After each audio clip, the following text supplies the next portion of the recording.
Man, I wish somebody would have told me the truth a long time ago. Nobody sat me down and say, look, this ain't that and that ain't this. I was deceived for so long. It's only right that I expose all this deception in the mighty name of Jesus. Shalom, shalom. Back with another one. Today's episode, we're going to be going over modern church deception, part 1, misidentified. And the misidentified is attached to the church because we often get confused on who's actually a part of the church and who's not. We get confused. We associate with the wrong crowds a lot of times, and we're getting to the stage where we start mingling with carnality. We start mingling with people who confess our faith but live opposite lives. And this is a Bible study in which the Spirit was leading me to educate others and to share with others to elevate them in their walks and to strengthen them. Beware of the enemy, right? Ephesians 6:12. For we wrestle not against flesh and blood, but against the principalities, against the powers, against the rulers of darkness of this world, against spiritual wickedness in high places. Just the background on Satan. When Satan fell, there was also 1/3 of the angels who was cast out of heaven along with Satan. He was a high ranking angel. He was an archangel, which means he had authority in heaven. He had angels in his army under him. So God had placed Satan in rulership over certain angels in heaven. Satan knows about power. He knows about influence. He knows about being in a position where people look up to him and take orders. So he knows how to lead and he knows how to direct. He even knows how to convince and to deceive. He deceived Eve in the garden, and he convinced 1/3 of the angels to leave their heavenly estate to rebel and to come down to earth with him and to try to overthrow God in heaven. So that we got to be mindful of who we're dealing with in the spiritual realm. And when it says that Satan is the ruler of darkness in this world and he has people that are set up in high positions, we got to understand what this actually means. Satan not only has the spiritual authority in this realm, because when Adam and Eve sinned, they submitted their authority over to Satan.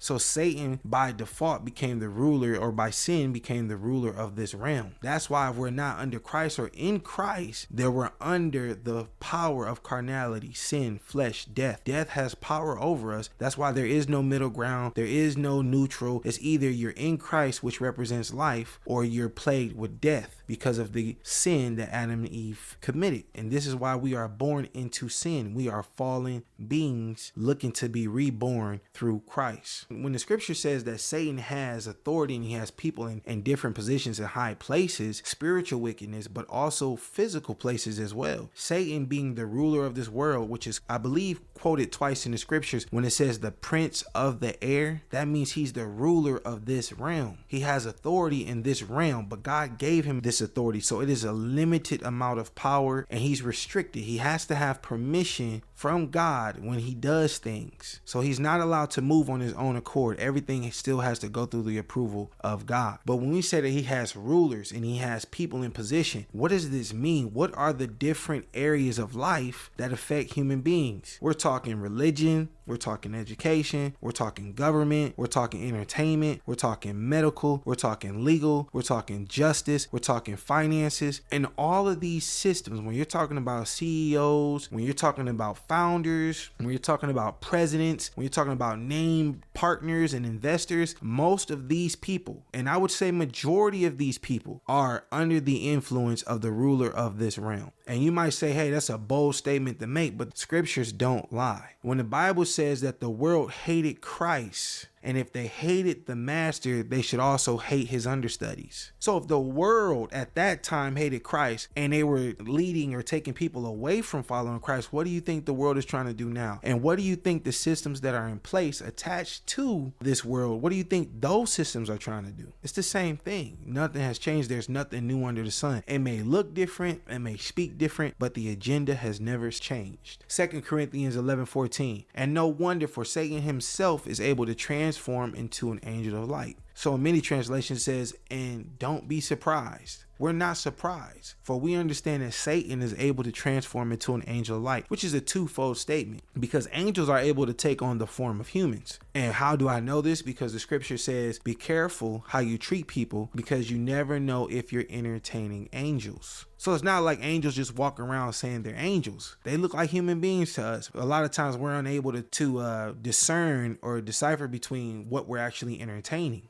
So if angels are able to take on the form that appears to be that of a human, And if Satan is able to take on the image of an angel, that means he's able to be both celestial and he's also able to be physical, as in looking like a human. Now, we know with a lot of these false religions, a lot of these different religions that were created, a lot of the inventors or founders of these religions, they all claim to have some type of encounter with a celestial or angelic being that came and brought them a new revelation of the scripture, a new revelation of God. And the scriptures also tells us to beware of those who claim to have any other doctrine, even if they claim that it came from an angel or another man. When we say an angel of light and he's able to transform, he's not only able to transform into one that seems like it came from God, but he's also able to transform into a person or being that claims to have our better interest at heart. This is so important for the church to be alert and to always be aware of this. Just because somebody speaks well, just because somebody dresses well, smells well, or looks good, meaning attractive, or looks like they have prosperity or money, it does not mean that they are for the church. This is very important. A lot of the church is easily deceived by what they physically see and unable to spiritually discern.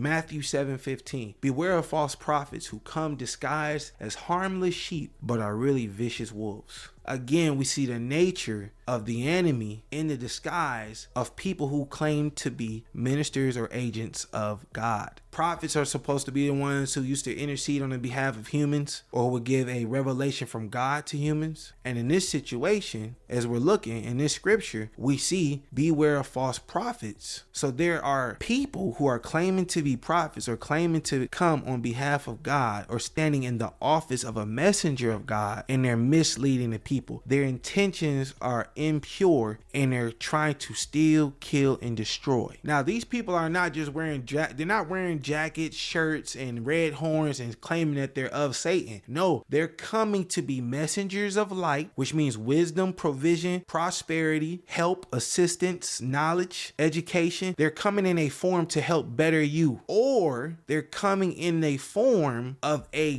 godly or self-proclaimed godly messenger trying to lead us all back to truth and virtue. This is very critical for the church to be aware of this movement. We have a lot of false teachers. We have a lot of false ministers. We even have a lot of false church members, because a lot of people are caught up into the church being a physical building and not understanding that the actual body is a physical temple. And when you make that mistake, you fail to realize how critical it is to respect this temple and to respect the Holy Spirit that dwells in it. You take it for granted. You put more praise on the stained glass windows and the wooden doors and the fancy temples than you do into what God created with his own words, our physical bodies. Don't be blinded by the fame. 1 Timothy 6:9-10. But they that will be rich will fall into many temptations and a snare, and into many foolish and hurtful lusts, which drown men in destruction and perdition. For the love of money is the root of all evil, which while some covet after, they have erred from the faith and pierced themselves through with many sorrows. This is clearly telling us that those who seek to be rich will fall into temptation and will be pulled away from truth and salvation. They'll be pulled away from the faith in God, the simplicity of serving and honoring God,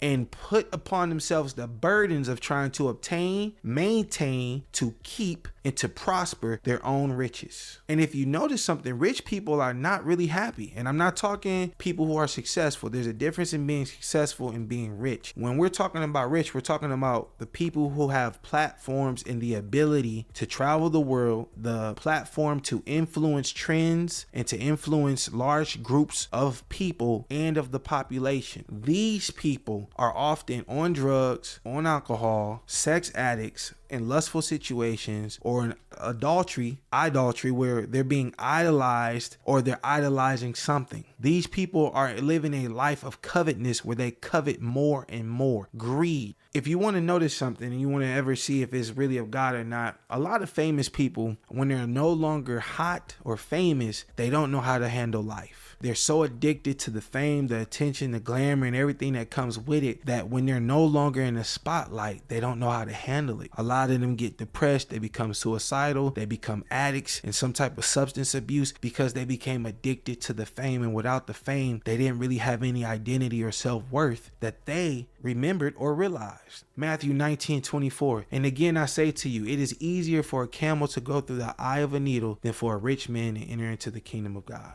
1 Timothy 6:5. Perverse disputings of men of corrupt minds and destitute of truth, supposing that gain is godliness. From such withdraw yourself. We as the church and the body of Christ, we have to do a better job of who we're giving our loyalty to, who we're giving our support to, and who we're submitting ourselves and attaching ourselves to. I'm not going to put any names on the leaders that I disagree with. I'm not on this particular podcast. I'm not going to put anybody on blast, because what happens when you tend to educate people and you put names on it, and when you inform people who aren't ready to receive that truth, they tend to believe that you're judgmental, you're hating, or you're jealous. To avoid going down that path, I just want us to focus on what the actual scripture says, and prayerfully with clarity we'll be able to discern who's of God and who's not, who we should follow and support and pray for, and those we should separate from and still pray for. The church today is often blinded by the glamour and the pop that comes with a lot of these people who are on TV or on social media pushing the gospel. Some share a good word, some of them don't. Some will share a little scripture, some won't share scripture at all. But when you align these people to the scriptures, you see that they're really vain. When you look at their lifestyles compared to the humble lifestyle that Christ actually lived, you see that theirs doesn't compare to the scriptures. So again, as sheep who follow our shepherd, which is Christ, we must also begin to reflect on the body of Christ. Apostle Paul warns us that in the scriptures, there are certain people that we should avoid. And those people are those who confess the scriptures but live contrary to the confession that they confessed. He says those we should correct in love, pray for, but if they continue to go down that path, we have to separate ourselves. And through separation, prayerfully, God will draw them back into salvation. As a church, we've become really naive, really malleable, really easily influenced by the world. We've accepted people, we've accepted doctrines, traditions, and cultures that don't align with the scriptures. We have to get back to the scriptures. We have to. It's not us judging the world, for God's word will convict and draw those that it needs to draw and convict. Here's a warning before we wrap it up. Woe unto them that call evil good and good evil, that put darkness for light and light for darkness, that put bitter for sweet and sweet for bitter. For false messiahs and false prophets will appear, and they will perform great signs and wonders to deceive, if it was possible, even the elect. There is a strong deception and delusion that is coming, and it's already in the works. If we can't discern the enemy's tactics and how he's mingled himself with the body of Christ, and how he even calls himself the body of Christ,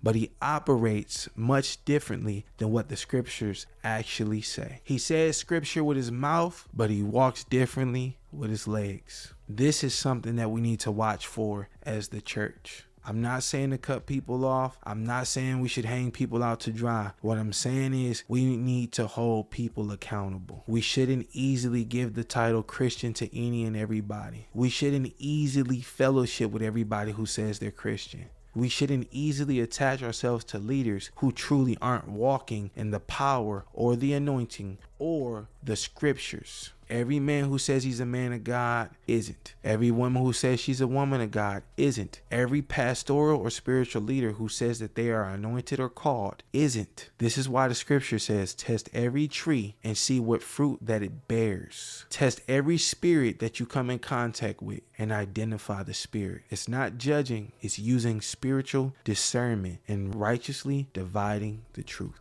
Shalom.